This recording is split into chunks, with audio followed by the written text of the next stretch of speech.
Hello, I'm Alison Gibbs, and I'm coming to you today from Sydney's Inner West to read from and to talk a little bit about my debut novel, Repentance, which was published by Scribe in January 2021.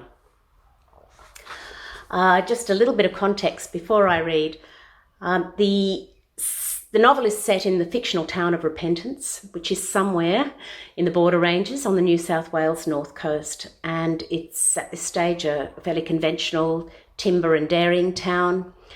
But as happened with the whole region, in the 70s, it is experiencing an influx of counterculture, of the hippies, moving in very large numbers. In the case of Repentance, they trickle in slowly, and they begin to challenge the very core beliefs that this town is built upon in terms of its use of natural resources and its environment, the protection of the environment. I wanted to really capture a moment in history when, for the first time, and this was very early days for the environmental movement, but for the first time people were forced to consider that maybe our natural resources were finite. And it wasn't always something that we thought about. And I wanted to examine it from all perspectives. So it's told from 4 different perspectives, including the owner of the mill and the a 13-year-old girl whose father works in the shop. And so, there's a 37-year-old hippie mum who's kind of breezing through. And eventually, it culminates in conflict. But it has a fairly naturalistic narrative, character-driven and plot-driven narrative. But I've interspersed that with what I call vignettes. They're small pieces of more poetic nature writing, if you like.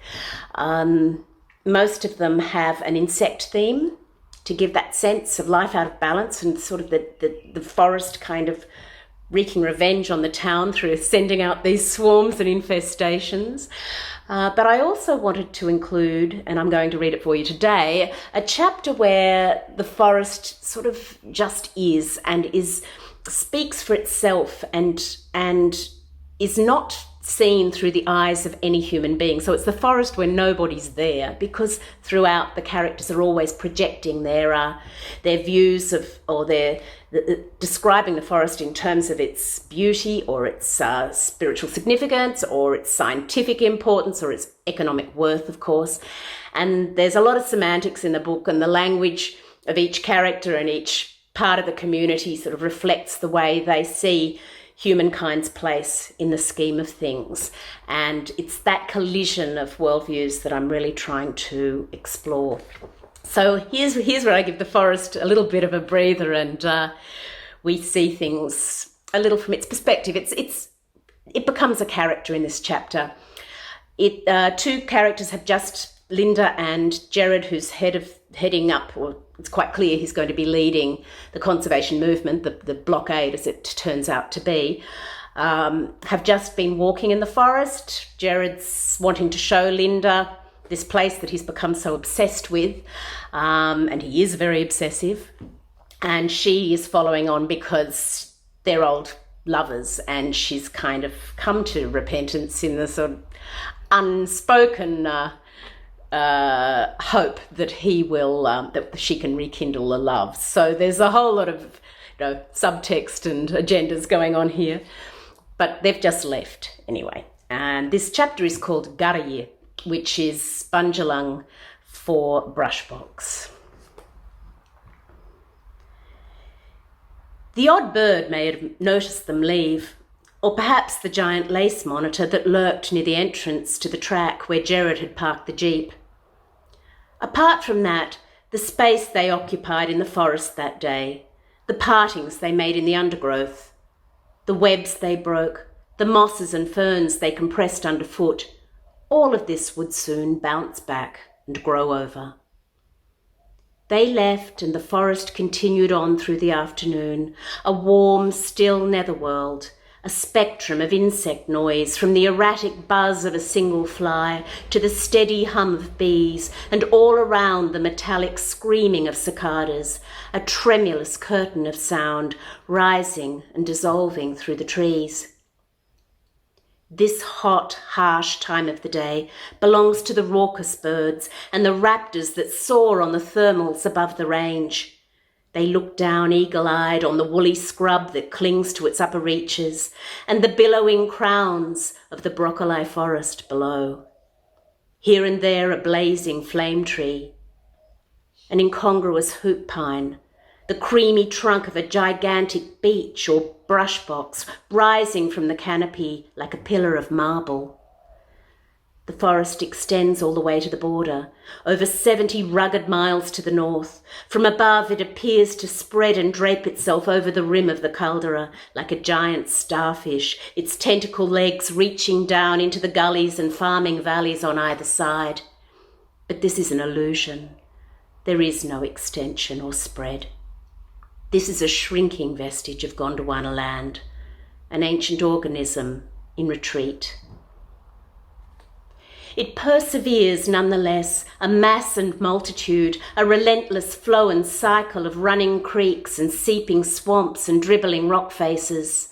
Water swells and quivers on the ends of drip-tip leaves and drenches the spongy hearts of bird's nest ferns.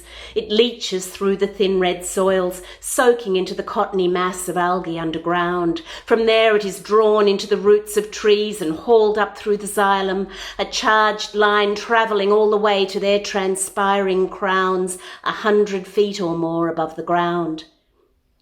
The climb to the top can take an hour. It can take a day, depending on the weather and the type of tree.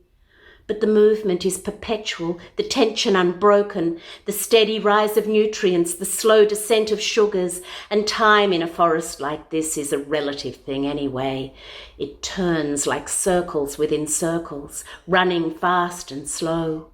One long afternoon is less than a minute in the life of an ancient box, but nearly half a lifetime for a bird-wing butterfly. And the forest itself is said to be at least 1 million years old, making the passage of those spring days in 1976 little more than a flicker of shadow and light on the landscape. For the birds, however, the end of that day was welcome and long awaited. They grew vocal again as the evening fell, as if only the cooler, gentler air could carry their liquid notes. The didi-a-wit of a golden whistler, the curling mules of catbirds, the rattle of a loon's honey-eater ricocheting through the trees. And so it goes on, day and night, the incessant burble of water, the dissolving of rocks, the scramble of vines, the chemical chatter and exchange of filaments in the soil. All of this continues, whether people are there or not, with or without the Latin labels and metaphors we apply. The forest houses no pantheon of spirits as we imagine them. It has no truck with vaulted ceilings, cathedrals, grand salons. It exists beyond all concept of its worth and usefulness. It just is, day and night, circles within circles, regardless of how we think of it, or even if we do, and insensible to the frequency of picnics.